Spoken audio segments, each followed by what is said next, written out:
Hi everybody, welcome to today's episode 22 of Hard Truth Inside the Football Industry podcast with me, Philip Ideson, and with Darragh MacAnthony, El Presidente and co-owner of Peterborough United. Now, before we start, Darragh, I just want to say thank you to everyone who showed some interest in the post-production help that we mentioned in the pod last week. So got lots of emails in. If I haven't already, I should be reaching out to everyone that applied and put their hat in the ring just over the next couple of days. So just wanted to say a quick thank you. Brilliant.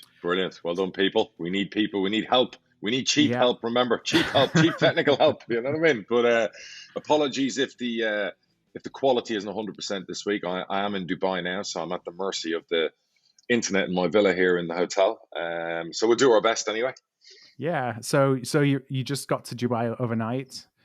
Flew last night through Heathrow, and that was an experience. I was expecting the airport Terminal 2 to be empty, and it was fucking packed. And I got to the outside of the airport, and there's this long queue. So like they stagger people going in, so there's a queue of like 200 people. So straight away I started panicking, and then I basically obviously queued. I went there 2.5 hours before. I'm a bit like that. I'm very pedantic. And what was quite plain is that obviously airlines are doing their best to save money. So, for example, the check-in desk, usually first class, you'd be the first person there. There'd be loads of economy and business desks. There was only 4 desks in total for the Emirates. And then I said to her, okay, where's the lounge? She said, the lounges are closed till next year. I said, okay, can I have my priority pass to skip the long lines to go through, security? She said, no, that's gone as well. And I'm like, Jesus Christ almighty, you know what I mean? It's like you're charging the same price, by the way, for the flight, but everything, all the perks are gone. So it took about an hour and 20 minutes to actually get through. But once through, it was fine. And then on board the flight. Welcome back to the world of travel. Indeedy. So what is it about Dubai then? I know you've talked a little bit in the past about, I know you're here for meetings this week. Yeah. You've talked about, as you look at other places in the world that you would want to live or have a desire to, you've mentioned Dubai. Yeah, it's safe. You would never worry about your kids running around a shopping mall or a hotel here. It's very safe. Obviously, with the laws they have in place, what happens to people who break the law, you can see why it's safe. The people are very humble. The service is probably the best service around the world.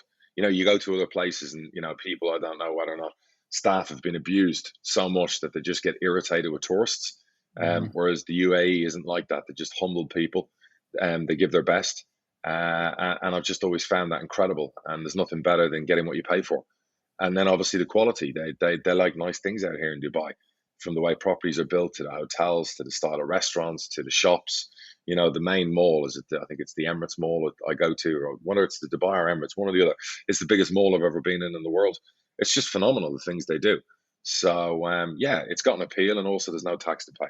So if you did become a resident here, you're not paying any more tax. That helps a little bit. That helps a lot, pal.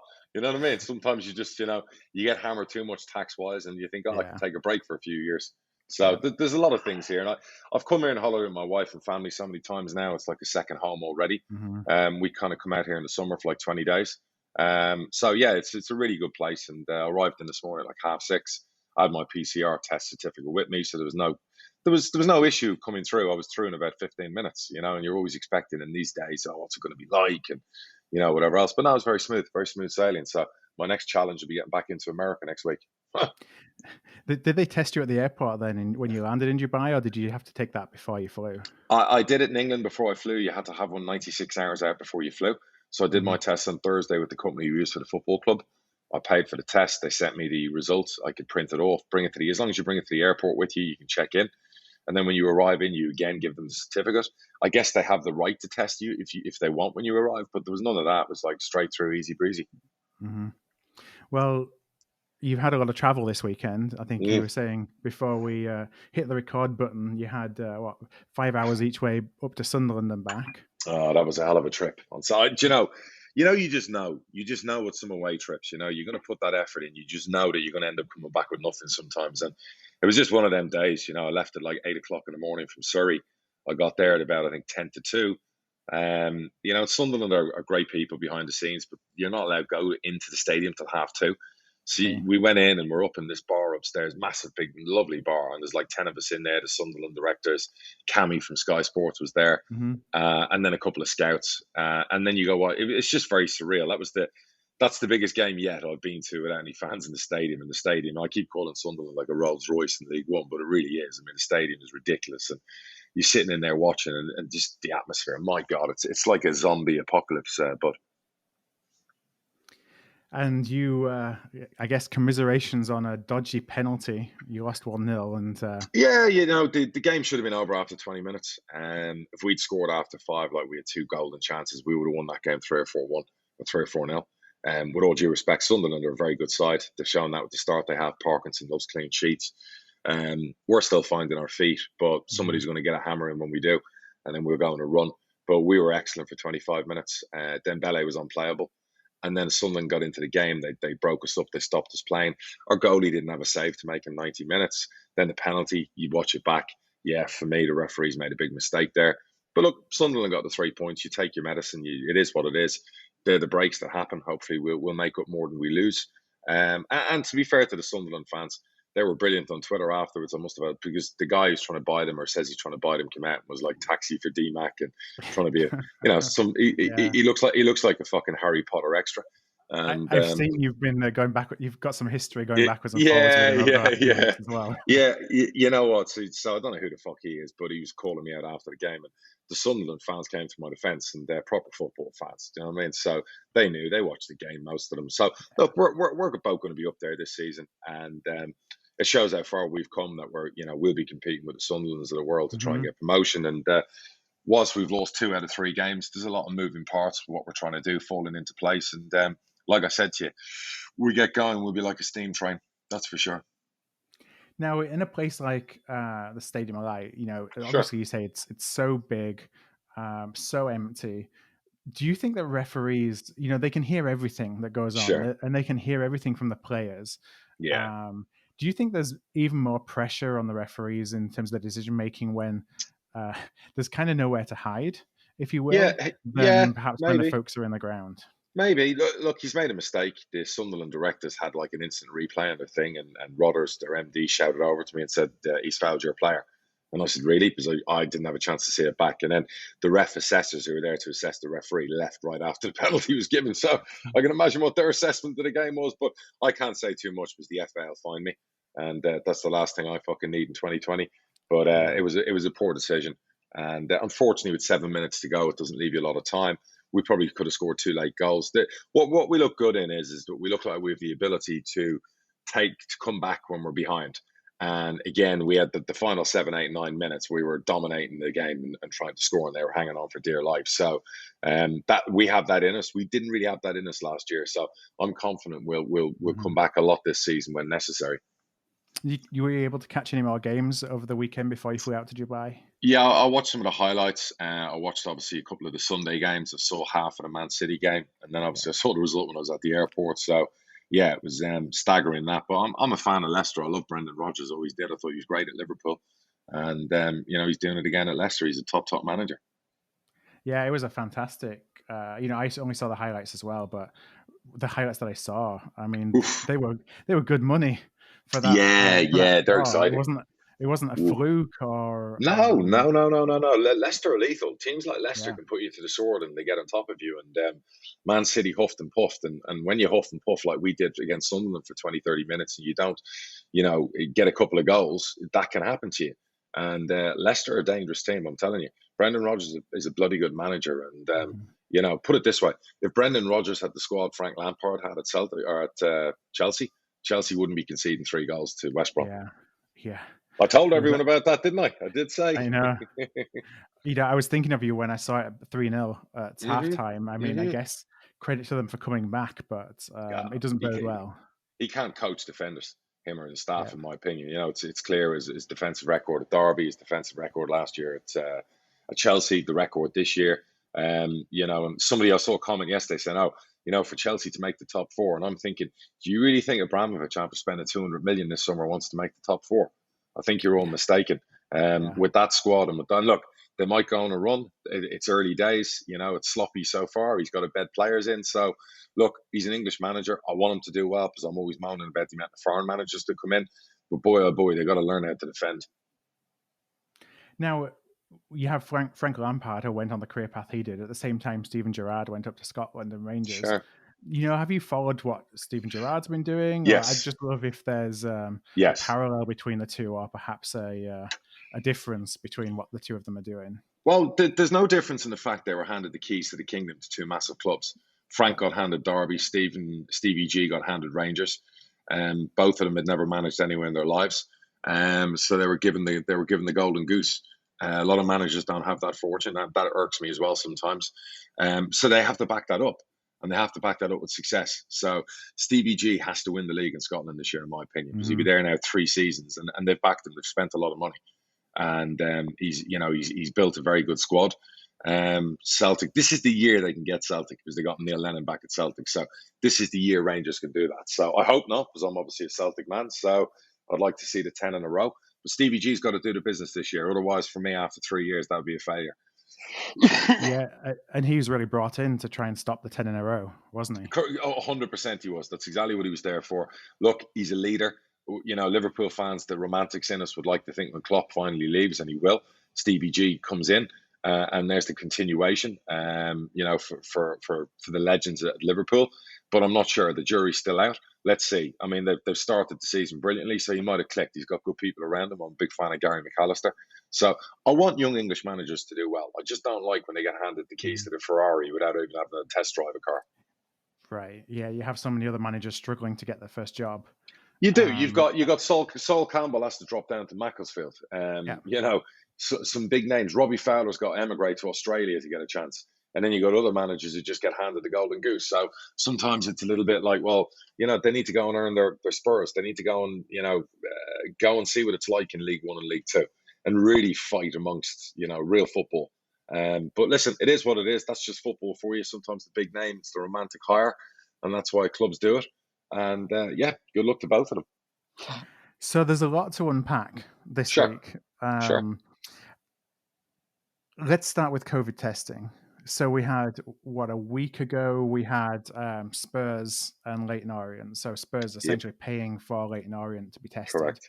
Yep. And the vast majority of their squad coming down with it. And obviously Spurs are getting a bye. Yeah. Where do you stand on Spurs getting the bye? Because Leyton Orient were unable to fulfill the fixture. It's the right decision. We all knew that these cups and these fixtures with European football, it was going to be difficult. That's why we had to start the season when we did, instead of waiting until October. Otherwise, you're not going to fit everything in. There's a lot of money comes from being in the EFL Cup. Triggers a lot of things to do with all the money that the league gets. Leyton Orient, I'm sympathetic, but at the end of the day, to have 15 of your staff and players get it, what on earth? I was so angry with 2 of our players getting it. If 15 of my players went down with it, I'd lose my shit. Honest to God, I'd lose my shit with my manager. That would be a screaming match no one would want to see, because I'd be just like, what are we doing? We've got 150 grand in a cup game. Why aren't we in a bubble? Why aren't we looking after ourselves? Why aren't we staying home? How do 15 people get this? Because, speaking to the doctors, seeing the rate of transmission, how it's spread, that doesn't make any sense. 15 of them got it, because lots of players have had it, been asymptomatic, and haven't passed it to other players. How did 15 people end up? What were they, all in one tight little room for it? Were they following the guidelines? I felt sorry for the owner. He was on the radio because he said he wanted the youth team to play. And God bless him, I'd be the same. I'd want my youth team to play. There's no way you'd want to lose the fixture. So I think the right decision was made to give Spurs the bye. Spurs have got to play in Europe on a Thursday night. They haven't got time to hang around. There weren't 15 Spurs players with it. So 15 Spurs players didn't have it. How did 15 players of Leyton Orient get it? Mm-hmm.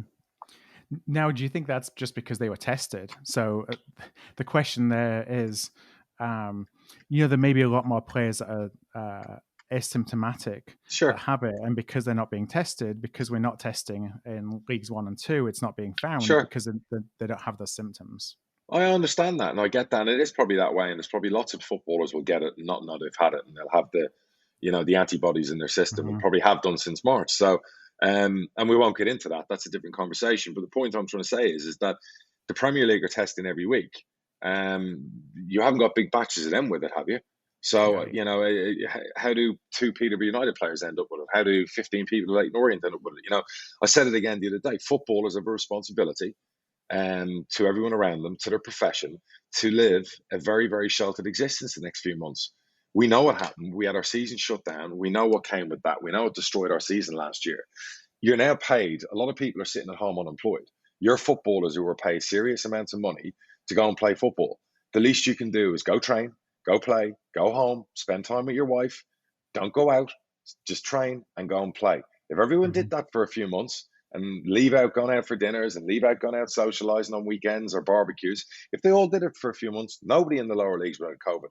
I know it sounds extreme, but given the alternative where you're going to be unemployed Yeah. and out of a job, do you think I'm being unfair with that assessment? No, I mean, I think it's a personal responsibility, and Correct. Correct. it's your livelihood. It's the livelihood of the people around you, Correct. and it's not that. And people may come back to me and argue otherwise, but I don't think Correct. it's that much of a sacrifice. Do you know the worst part is? We're all screaming and moaning about the government's stupid fucking decision to shut us down again with fans. And then you've got a club coming out with 15 players infected. It doesn't do well for us in the PR stakes, does it, as a No. football industry? It doesn't help our argument. So I don't want Leyton Orient fans to think I'm picking on them. This could happen to any club. All I'm saying is all of our clubs in the lower leagues, Championship, League One, League Two, you just got to live in a bubble. Your players are getting Mhm. paid £1,000, £2,000, £3,000 a week. Just go play football, go train, go home. I would tell my wife the same. Listen, honey, you can't go out with your friends, you can't do whatever, just until January. You know what I mean? Because Yeah. by January, we know there's going to be vaccines around the world. The UK will probably finally follow suit and get vaccines and do whatever. So we're going to come out of this. But right now, we're right in the eye of the needle of the storm, PR and newspaper headline wise. The second wave, the third wave, the fourth wave, all the shit you usually read. So let's not give them any more headlines to write. So the minute you start seeing headlines go up on the Athletic or whoever about, oh, the EFL need to start testing everything. The other thing is, we're not spending £5-7 grand a week to test because the EFL said we could stop. This kind of shenanigans doesn't help that argument anymore, does it?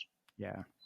I want to come back to actually the cost of testing when we talk a little bit about finances, because it's so all intertwined with each other. But I wanted to say about a bubble. You didn't have the NBA players complaining that they're all put in a bubble, Nope. or the MLS Nope. players complaining that they were put in a Nope. bubble. Because, and yes, of course, the sums of money that they get paid are astronomical compared to a League Two and a League One footballer, but it's still the livelihood. It's still Let the me same flip it. concept. Let me flip it. You work in the industry of procurement. You work for yourself. If somebody came to you tomorrow and said, Phil, we've got a massive contract for you. It's for a company, wherever. But what we need you to do, Phil, we need you, your wife, and your 2 kids to bubble down for the next 4 months. Basically, your kids can go to school. You and your wife can go outside in the open air, but you can't go out socializing. You can't go out to restaurants. You can't go to the gym. You can't see friends. Can you do that if we write you a 6-figure check for the next 6 months for your business? Can you commit to that because that's your income? Can you do that, Phil? Yeah, of course. Of course you can. And by the way, you do it with fucking bells and whistles on, wouldn't you, in the economy the way we are at the moment? So if you could commit to doing that, and this is, that's your profession, I could do the same, by the way. So why can't footballers and people in sports do the same? Yeah. It's disheartening. It's disheartening. It's frustrating. It's just, we don't need it. Yeah. In the meantime, we now have, so this, came home to roost for Bradford this weekend. So we had Stevenage, who we played on Saturday. Come Friday night, we're told that they have a couple that test positive and the game is off. And then by Saturday morning, the game's back on again. Why was the game off, though? Would a couple of people were found positive? I don't get that. I think everyone's making things up as they go along. Correct. We were told by the EFL when we had them go, and no one was writing about our players going down before the Aki game, and we had 2, and we were told by the EFL, you test if someone is symptomatic.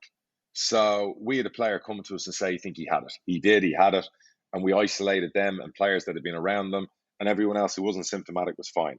So I'm not sure, again, why that... Well, anyway, fair play to Stevenage for playing it, because I believe Grimsby, with 1 person with it, wanted to shut down 3 games. Is that correct? Yeah, so that's where, we're supposedly playing Grimsby on this coming Saturday. You should be.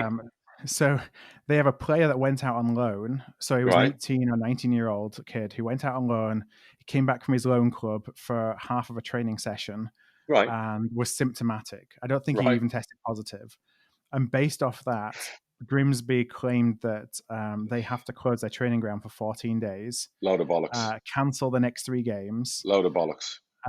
And, so Bradford's perspective is it's not Grimsby's decision to make. That's a forfeit. That's a forfeit. The game is still on, right? It's a forfeit. What on earth are Grimsby doing? First of all, send the player for a test.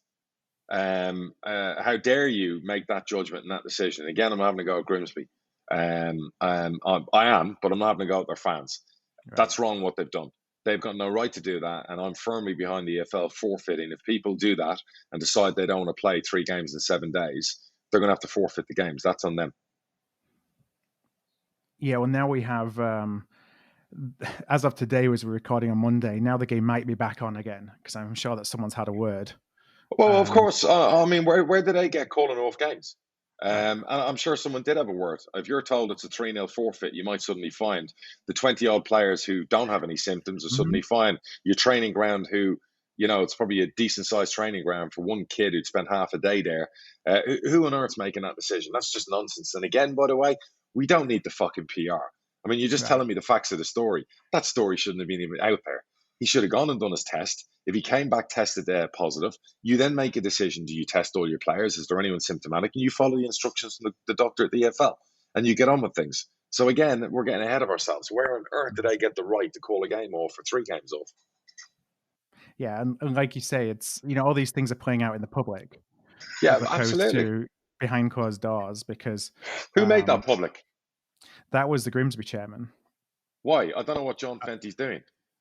Yeah, it was a guy called it was Philip. Was it?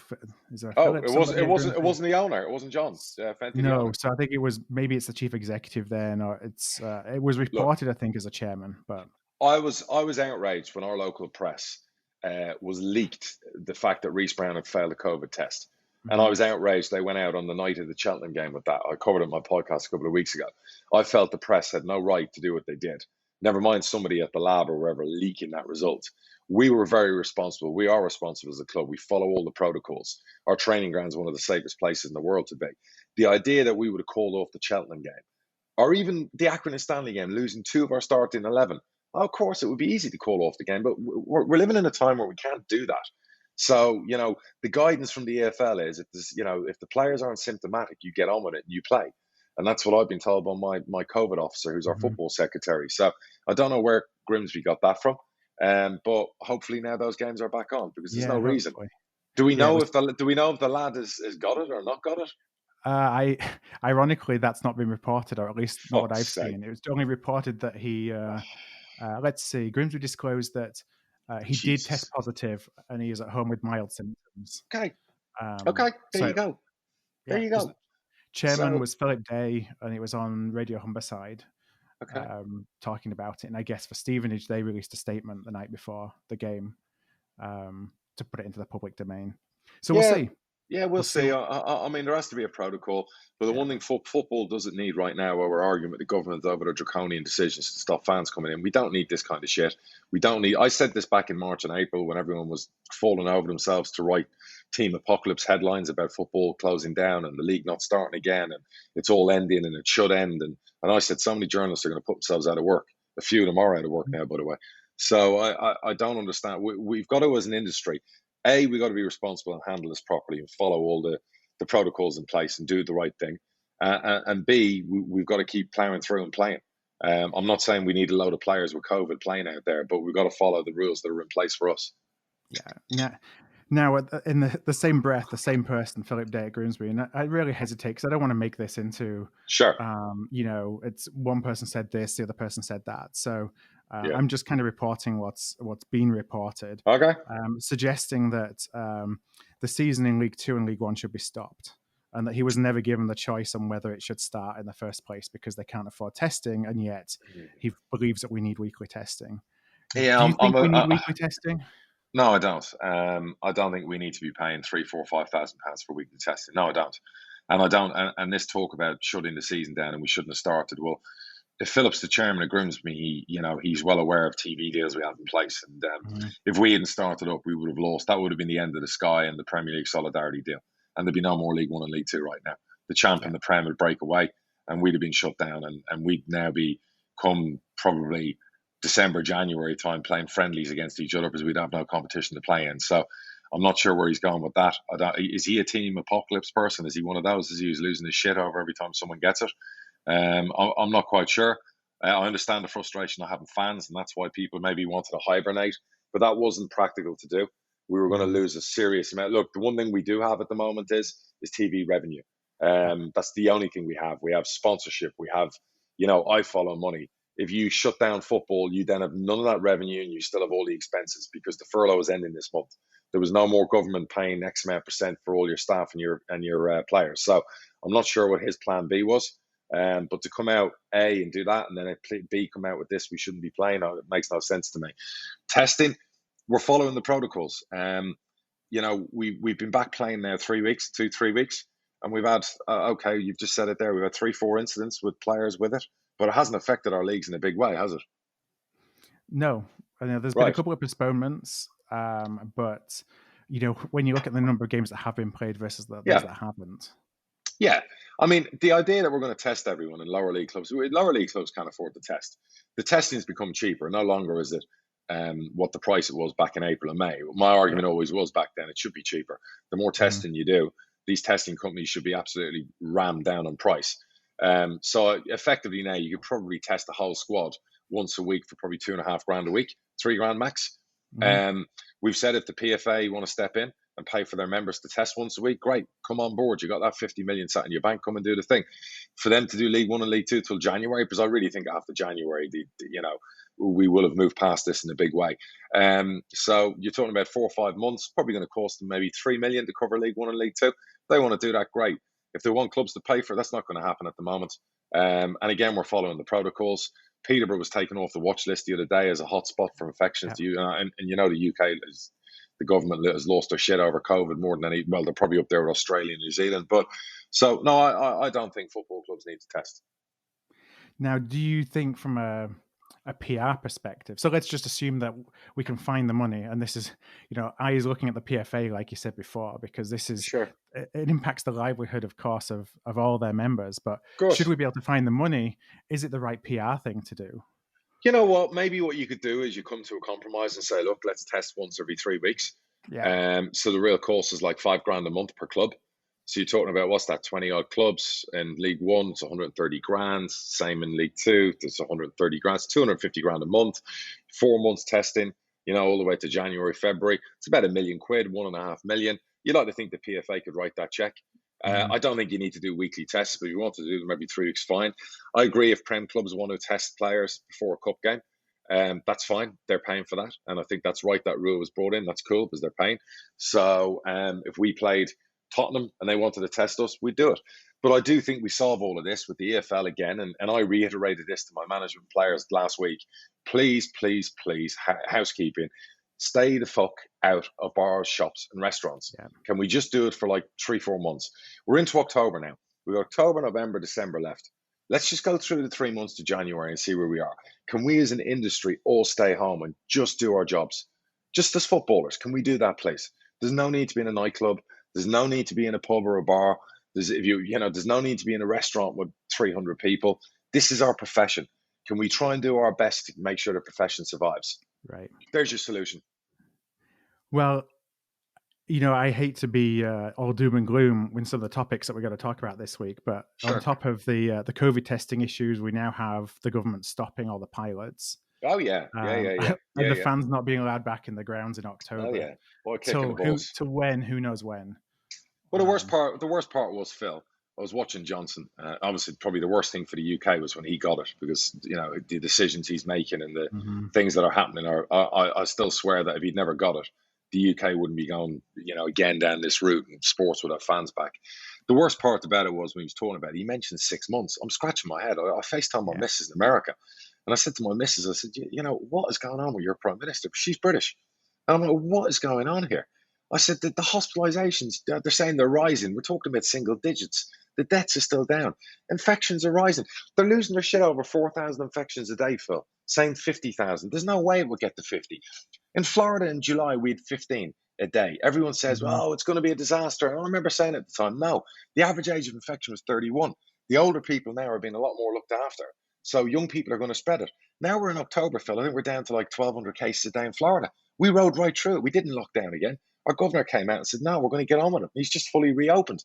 And the same would have happened in the UK. They would have hit 4, 5, 6, 7, 8, maybe 10,000 a day for about 3 weeks if they could keep the hospitalizations under control. And that's really something that you follow more than anything else. And obviously the mortality, the UK could have got through it. And he comes out and he says 6 months. And I'm scratching my head going, every other country in the world's got a vaccine by Christmas time, January. And you're talking about 6 months. Where's the 6 months come from? Why deflate and kill everyone's spirit by even saying it? If you just come out and said, look, guys, it's 4 weeks. We're pulling back for 4 weeks. That's what we want to do. We're going to address it again in 4 weeks. We'd like to see the daily infection rate come down. By the way, and the lovely thing about our governor of Florida is he would come out every day and say, there's 15,000 cases, 13,000 of them were in the age group 25 to 35. Again, statistically, if the 4,000 a day getting infected in the UK, what's the age group? Because we know the younger you are, the less chance you're going to end up in hospital. So let the British public know that, where's the data?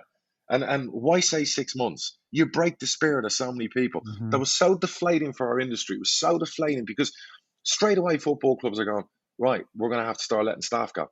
We're going to have to, I'm not going to lie. Even I had meetings with my owners this week and we spoke about plan B. And we spoke about possibly in October, November, we're going to have hard conversations with our staff. We're going to have hard conversations with our players because the governments are standing on us. They're giving us no choice. They're not letting us breathe. They're killing all our sense of spirit and optimism is now crushed. 2 weeks ago, we thought we were going to have fans back in October. Suddenly this week, we're told 6 months. They've absolutely deflated us. And the worst part is they do it without actually offering a solution. They do it without a solution. And I tweeted, the arts got 1.5 billion bailout. And that's not me having a dig at the arts. My son's an artist. But at the same time, if you're going to shut us down, if you're going to stop us bringing money in, well, that's okay. Write us a check. And I said that in Sky. I went on TV and said it. Write us a check. And everyone's like, oh, the taxpayer shouldn't bail out football. Well, no, fuck off. Fuck off. We're being told we can't earn an income. So if you're stopping us earning an income with the science and the data that you're showing at the moment, which doesn't back it up, and we know we can do it safely, and we've seen the pilot programs, and we've all spent money to make our stadiums safe. And now after spending that money, you've pulled us back 5 steps again. No, it's on you now. Write us a check. Yeah, I'm sure. I can't imagine how frustrating it is for you, but the football grounds are some of the safest places you could be if you're going to be outside at this point. 100%. Because of what's been going on. I mean, I was reading the statement that the Colchester chairman put out there. Brilliant. About, taking away 1,800 seats. Robbie, brilliant. Yeah, everything they've done to make sure that it's the safest place it can possibly be. And he's been kicked in the balls. It always gets tainted with the same brush as, well, football's not safe. Load of bollocks. In fact, closer to home here, we have Walt Disney World down the road. It was exactly the same when things started to open. You're opening Disney World, and therefore Disney, it's going to be ground zero for infections. Well, actually, it was the safest. Load of bullshit. Load of bullshit. And look, you were one of those team apocalypse who didn't want to go out of your house to send your kids to school, but you went to Disney and Universal. Yeah. So again, showing even safe. For those, it feels safer. Right, and I had a row with a friend of mine in California about 4 weeks ago about kids in school. He was of the mind of, I can't send my kids to school. It's too dangerous. I'm following the science. I'm following Dr. Fauci. And, I always slag him because he's like you. He's a bit of a lib. And, we can't do this. And they're lying to us. And our kids are all going to die. And I'm like, follow the data. The data shows you the low risk in children and everything. And I said, I put my kids in school. Well, I spoke to him like 5 days ago. And guess what? He's put his kids back in school. So, why do you think he's done that? Because he's looked past all the scaremongering headlines, the teachers' unions. Again, it's like follow the data. And there's no argument that backs up the football fans can't go into it. I'm in the Stadium of Light. It holds 40,000 people. There is no way that 10, 12,000 people couldn't have been in that stadium on Saturday and quite safely distanced from each other and giving Sunderland some form of income. There's no way Posh couldn't have had 4,000 fans against Swindon this Saturday.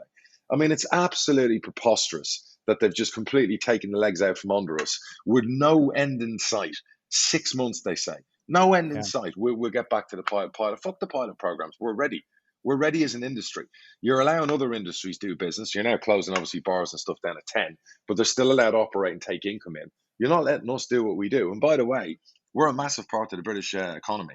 The money that we generate in the economy is colossal. And you're, again, destroying another key part of the British economy. So I'm not sure where they're going with this, the UK. It's baffling.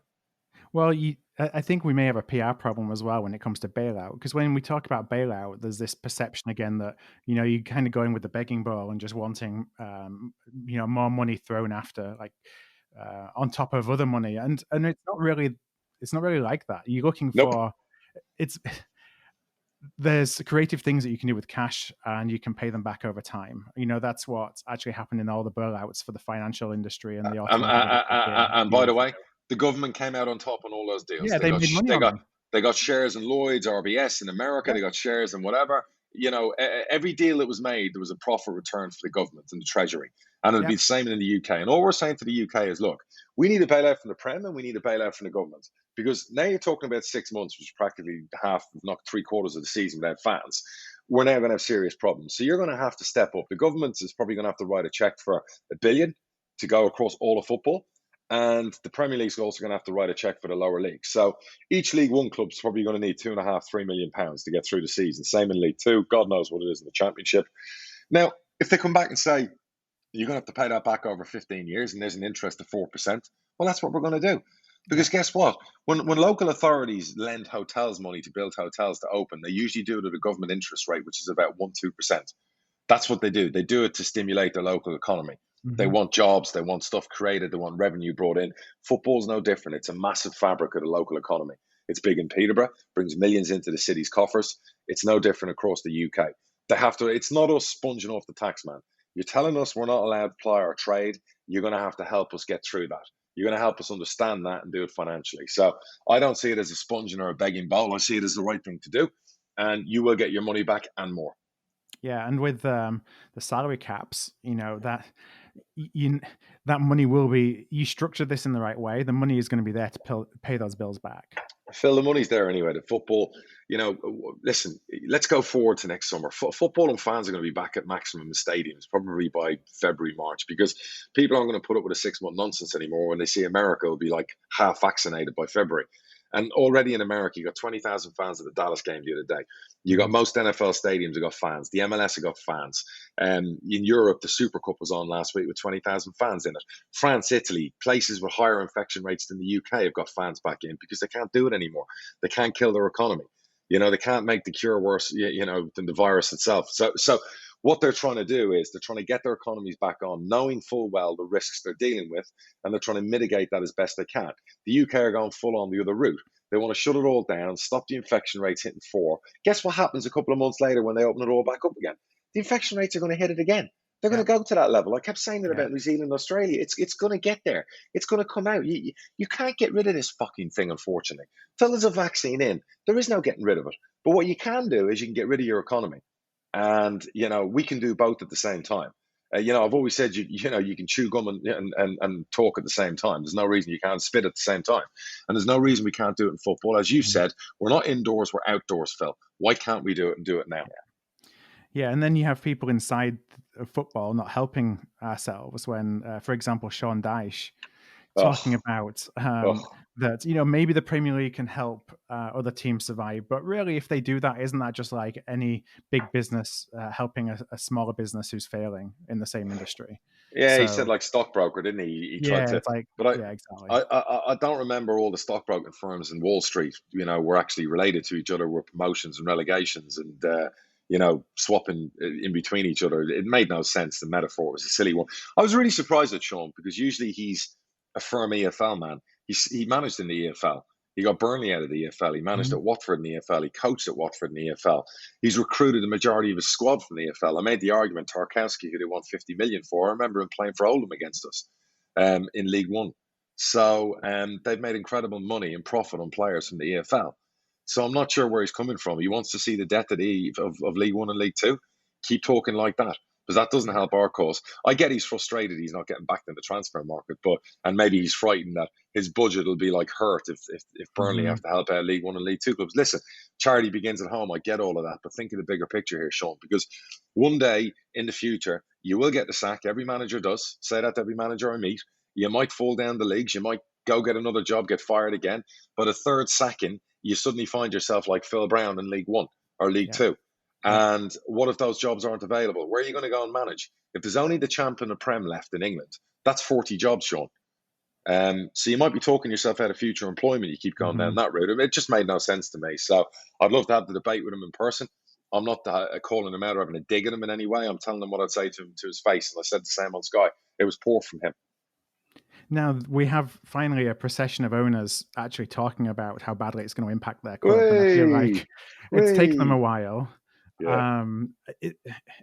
Is that because it's becoming so desperate now for a lot of clubs? Like I'll go back to Grimsby, right? Grimsby, Sure. You know, are talking about how they can't afford testing. They can't afford for the season to continue with no, and I'm sure that's behind some of the statements and positioning that they've taken. I'm sure that that's up and down the country. You got other clubs like that. Are they now seeing this as existential, and that's why they're finally talking? Yes, of course. There's clubs that are genuinely they're frightened for their long-term health. They're frightened for the short-term health. They're worried about how they pay wage bills in November and December. The beauty of the League Cup and cups would be that you'd win prize money. You'd get through in the League Cup and you'd face a Liverpool like Lincoln did, and you'd bring in $500,000, and that would get you through the winter months. And we've had it before. We got Chelsea in January. I had a 500 grand hole in the budget, and the Chelsea game filled it in. You have all those things that aren't going to happen anymore. You got the uncertainty. We all expected fans back in by October. Now that's going to be off the table because of Boris's wonderful 6-month statement. So you have people who are generally concerned. And then I also think you've got a few people who probably aren't paying their players more than 500 quid a week. They've probably got a low wage bill, who probably aren't actually going to be in trouble, but are obviously using the megaphone to say it anyway, which isn't a bad thing because, look, we need help. So whatever way people are saying it, I'm not going to judge them on that. That's down to them. But football down the pyramid needs help, and not just us, non-league as well. And I did my bit with non-league this week where I said, look, we're not going to charge for loan players going out to non-league. And again, I can't be handing out the begging bowl for money from the Prem and the government whilst watching non-league go to the wall. I went to Bournemouth last week. Great non-league club. Their setup was unbelievable for the social distancing. What they've done in the stadium, they are ready to go. They could have 2,000 fans tomorrow. And they looked after us brilliantly. And I was thinking about it on the way home. These clubs don't even have the TV money, and I felt bad. And I was like, what can I do? What can I do to help? And bar writing a check, which I might still do for a non-league club, I thought, well, let's not charge for any of our younger players going on loan, because that's something that always just irks me, that we pay people from above, wages and accommodation for players. And in COVID, really, we should be helping each other out as the further down we go. So I wanted to implore and encourage all clubs in the Football League, join me, and let's help non-league get back playing, and let's not charge any wages for loan players. And isn't that the true nature of the pyramid? That you don't get the money from above and then it just stops at you. It keeps trickling down. It is the nature of the pyramid. It is, because every deal I've done over the years, bar the Ivan one where Newcastle ended up with about 2 million out of it, most of the time when we sold a player for big money, that money has trickled down. Dagenham's made millions out of us. Grays, Rushton and Diamonds has made money. Grimsby made over £1 million when we sold a player we bought off them. I could go through a list of players. We have helped, played our part, and that's always the way it works. If you buy off a lower league club like Jack Taylor from Barnet, we paid over $500,000 for him, rising to $1 million. And part of that deal was, if we ever sold a player for X amount, Barnet would get paid the money quicker. Well, they got the money a little bit quicker in bigger installments because of the Tony deal. So that helped Barnet's budget, or helps Barnet out the next couple of years.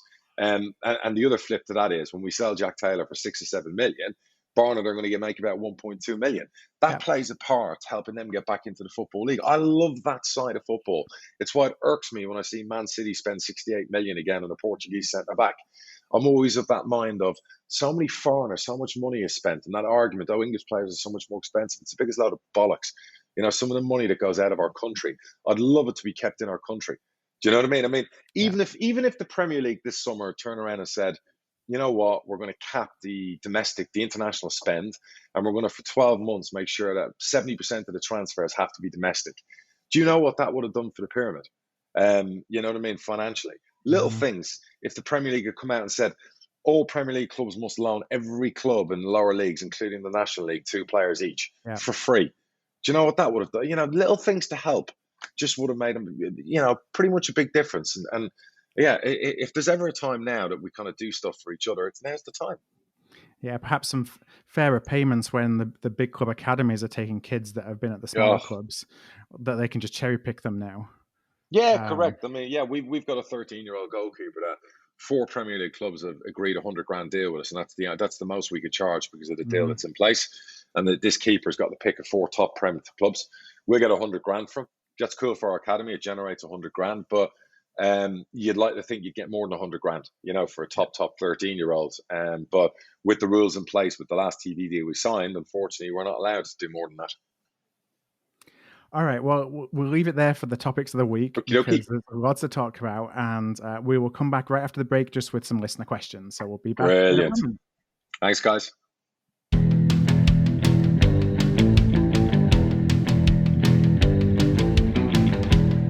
Hi, everybody. Welcome back to the Hard Truth podcast. And we're going to go straight into some listener questions. I'm going to start with Elliot. So Elliot's a lifelong Peterborough fan who has an interest in, I think, both the coaching and administrative side of football. Cool.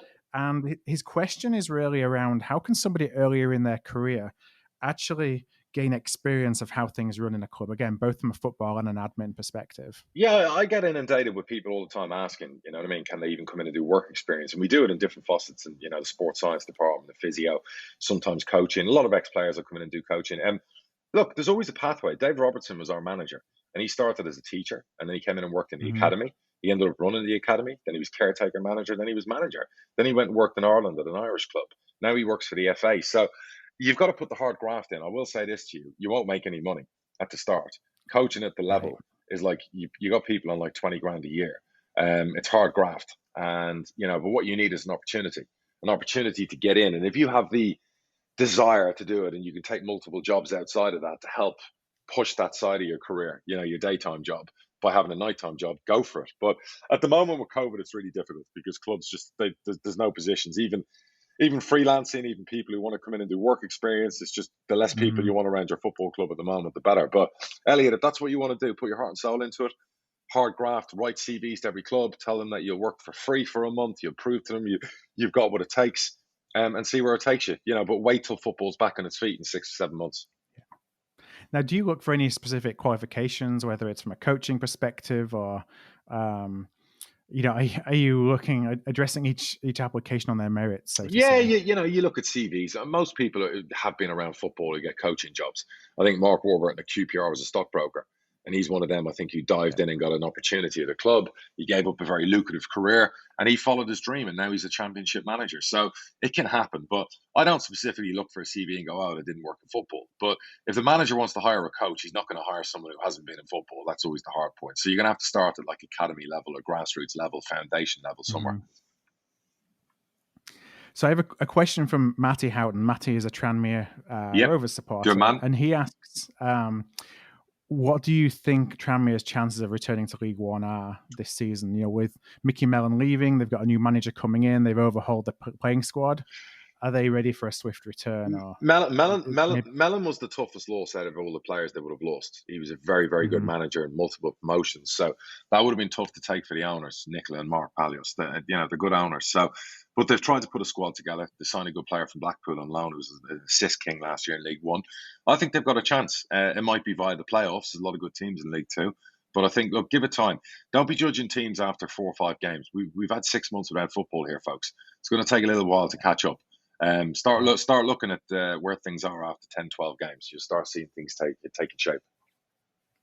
Yeah, and Matty actually asked, from my perspective, about James Vaughan. They've obviously signed James Vaughan on a longer deal. We had him on, he only actually ended up being with us for 6 months or so, and was asking if we have lost one of our better players. And you'd say no. So how do I answer that nicely? Yes, from a talent perspective. Hard truth. We were really happy to sign James Vaughan when we signed him. It's the kind of player we really felt that we needed. A goal scorer. He's always scored goals at higher level than this. But, when things aren't going his way, he wasn't necessarily, at least the evidence that we saw on the pitch, he wasn't really a squad player. And as captain, that's something that you look for. You really want somebody who can rally the troops. Of course. So were we gutted when he left? I think so, because we lost Owen Doyle and James Vaughan at the same time, and we were left with nothing up front. But are we disappointed that he's not around the club? Probably not. Listen, let's be hard truth here. You told me off the record differently. So why don't you say that to Matty and tell the truth for a change? That's what the podcast called, the hard truth. Come on, yeah. Phil. Don't be that I Mr. Nice it, guy. I probably said it. I probably said it in stronger terms. You know, did. so when he left, Stuart McCall isn't a manager that really ever says anything bad about anybody. Yeah. And he really laid into James Vaughan when he left, saying that his heart was never in it. He was creating trouble at the training ground. Well, there you go. You know, he was disrupting the squad. We'd come out earlier and said, we're not going to let James Vaughan go to a promotion rival, or who we hope will be a promotion rival, assuming that we're up there for promotion, and let him go for nothing. And, you know, 3 weeks later, you're letting him go to Tranmere for nothing. So I think at the end of the day, we just thought, let's cut our losses and get somebody in the club that wants to play for the club. Some players don't fit with clubs. I said it before. We had George Cooper, young George, and he's doing phenomenal for Plymouth. And he just doesn't fit for us, and he fits for Plymouth. That's nothing against the player. He's a terrific talent. That's just football. Vaughan wasn't a fit for Bradford. That's the hard truth. Yeah. We move on and we continue our search for a goal scorer.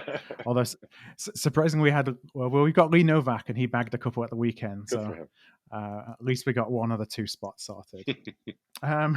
The last question I'm going to touch on this week is from James Gay. And James asked, I think he preempts this by saying, not trying to put you under any pressure or preempt anything. So let's take this more of a general question. Sure. What's your process for when you know you have to make a tough decision, such as sacking a manager or getting rid of a player? You know, when do you know that now is the time to do it versus giving it one more game? It's tough because emotion gets in the way sometimes. And I used to say when I was in sales, I'd say to people looking to buy a home, you know, you got two brains. You got your main brain and you got your brain down below, which is your stomach, your gut instinct. You know, and I tend to usually go with my gut instinct. And, you know, as I've got more experience in football, I've learned that I have to separate emotion from it. Because you can get too emotional. You can make a decision after a game and it's the wrong decision. I've done that before. And then you just get to the point where if it's not working, it's not working. I've had managers where, say, Graham Wesley, Steve Evans, I just knew even before we played and even if we'd won, I was still going to fire them. It just wasn't working. The relationship wasn't there. And when the relationship between manager and ownership isn't there, there's only going to be one loser and one winner. So, and it's the same in life. If I make a business decision, sometimes I'll make what I call a punt, where it'll be, you know, I'll go, right, could I afford to lose 30 grand on that punt, where I'm taking a punt on a business idea and I'll throw 30 grand at the wall. I don't know that sound arrogant in a time when people need money. But I've been fortunate where I've lost more in a casino. So I'll turn around and I'll go, I'll take a punt on that. I like it. I'm not sure about it, but you know what? It's worth doing. Now, there could be something where, you know, and I'll tell the truth, as I've got older, I believe my bollocks have shrunk more as I've got older. When I was younger and I didn't have kids, my bollocks were the size of melons. I would make decisions. People would say, you're fucking mad. And I'd go, fucking hoo-ha. And I would just, but it's the hard truth. I would plow through and I would make decisions. Most people turn around and went, what is he fucking doing? And those decisions paid off like you wouldn't believe. As I had kids and I got older, my balls shrunk. And those decisions weren't as brave anymore. Suddenly I started to analyze them a lot more. And sometimes, you know, there can be too much analysis. You can overanalyze. So you got to be decisive. So you got to separate emotion from it all and just look at, you know, what makes common sense and what doesn't. So I'm one of those people now, I have a pad and a pen, and I'll do my pros and cons list. And what I won't do is dilly-dally. If I say to you, Phil, you bring me an idea, if you give me all the info, I'm going to give you an answer. It's going to be a pretty quick answer. It'll be inside of 24 hours. I'm not going to drag it out for a week. So I like to be pretty decisive. And I'll give a tip to some people. I had, off the back of last week's podcast, I had a few people approach me about, we've got a business idea. We've got something we want you to invest in. One of them approached me on Twitter. And he was like, can you DM me? Because I've got a great business idea. And the reason I didn't respond, and I don't want people for me to sound arrogant, me saying this, but if you want me to invest in your business, you've got to show a little bit of cleverness in how to track me down. It's not difficult to find out how to email us here at the podcast. So if you want to send me a business proposal, you're going to have to do the hard yards and get it to me. To have me have to DM you on Twitter and then start going down that route for a conversation, I'm not going to invest thousands of pounds in somebody who can't be fucking arsed to find out how to contact me. Does that sound arrogant? No, that's not the way to start a relationship. Correct. And you know, in my small world of procurement, you know, I get that as well. Yeah. And the hard truth of the matter is that you get a lot of communications coming inbound, Yeah, and there's only so much time in the day to be able correct. to process and figure out, and you got to make decisions quickly. And if you don't make decisions, the person who communicates with you needs to make the decision as easy one as possible, Absolutely, so 100%. that you're not having to think about it. No, Because if you have to 100%. think about it, it goes on the pile, It blows. and there's a likelihood you're not going to get back It to it. blows my mind, people who want your money. I mean, I had somebody approach me about a year ago, and it was a brilliant idea. It was like a tech-based, and it was actually travel-based. So I'm glad I didn't do it because of what's happened with the industry. But it was a brilliant idea, and the initial proposal was phenomenal. So me being me, I read the proposal. I went straight back with top 15 questions I had. Love the Yep. proposal, love the idea. Here's my 15 questions and what I see. It was to do with equity. It was to do with what happens if this happens, what happens there, what about competition. And I gave him 15 questions.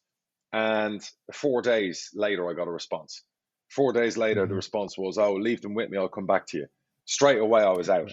Now, straight Yeah. away, because if I'm out there and I'm looking for someone to invest in me, and I send them a proposal and they answer me, trust me, I'm answering them within an hour. And I'm certainly not checking my email for 4 days. So straight away, I was like, if I give this person 250 grand, which is what they were after, and then I have to chase them for a fucking email for like 4 or 5 days at a time, what planet are you living on? And that's something I instill in my children: urgency. Urgency. I'm one of those guys. I hate people who don't respond to emails. I respond to everyone. I might say to someone, "I'm busy. I'll get back to you." Now if it's a fan that comes through on the fan email, it might be 3 or 4 days because it's not urgent. It's just a fan saying hello, but I will come back and say hello to them. If it's somebody about a business or something to do with my business, straight away I'm always like, "I'm traveling. I'm getting on an airplane. You'll have an email tomorrow night." It's just etiquette for me. I hate people who don't respond to communication. Communication is so essential now more than ever with social distancing and Zoom and everything else. Communication's got to be so. It's got to be slick. It's got to be efficient. You got to be on. You got to be on it night and day with it. It's the etiquette of just Correct. knowing that something's not gone into a black hole. 100%. That's just the way it is. Even if it's like you say, I'm really sorry, but for all these reasons, I'm going to really struggle to get back to you until this point in time. But know that I'm not ignoring you. Listen, and you know what? Sometimes it's a sales thing. Like I'll have a club will email me an offer for a player. I will purposely wait 2 days to answer. Because if you answer, that's different from what I'm talking about. Because if you answer, that's a negotiation. That's a negotiation where you play it cool. You treat them mean. You know what I mean. Keep them keen, and that's just the way I do it. But if I'm looking for something from someone, and I don't answer them for days on end, it's like that's the end of the relationship. So it always it beggars belief when people want my money or want me to invest in a business. And then they basically, A, they can't track down how to email me. And then B, when we do start corresponding, they'll wait 5-6 days to correspond and answer questions. It makes no sense whatsoever. All right, Darragh. Well, we'll leave it at that for this week. I have a bunch of other questions I can share, and I will continue to share them. But of course, anyone who's listening, if you do have a question for Darragh, then just send them over to us. The email address is contact@hardtruthfootball.com, or go to the website where there's a contact form. Darragh, I hope you get some rest and ready to go in Dubai. Get over the jet lag. All work over here, buddy. Got a full day ahead of me tomorrow. The week. Yeah, no, it's non-stop till I go home on Sunday. So yeah, it's going to be hopefully productive, and I'll get what I want out of it. But I'm really looking forward to getting home to the family. It's been 60 days, and that's the flip side to sometimes when you travel away and you work in this industry, you don't see your family and your loved ones for a long period of time. But listen, thank you to everyone listening. The last 3-4 episodes have been the most listened to episodes. Please share the episodes with everyone out there. We love fan engagement. We love talking to people about life, business, sport. Keep it going. Really enjoying it. Thank you for your support, everyone. All right, thanks a lot, everybody. We'll be back same time, same place next Wednesday. Take care.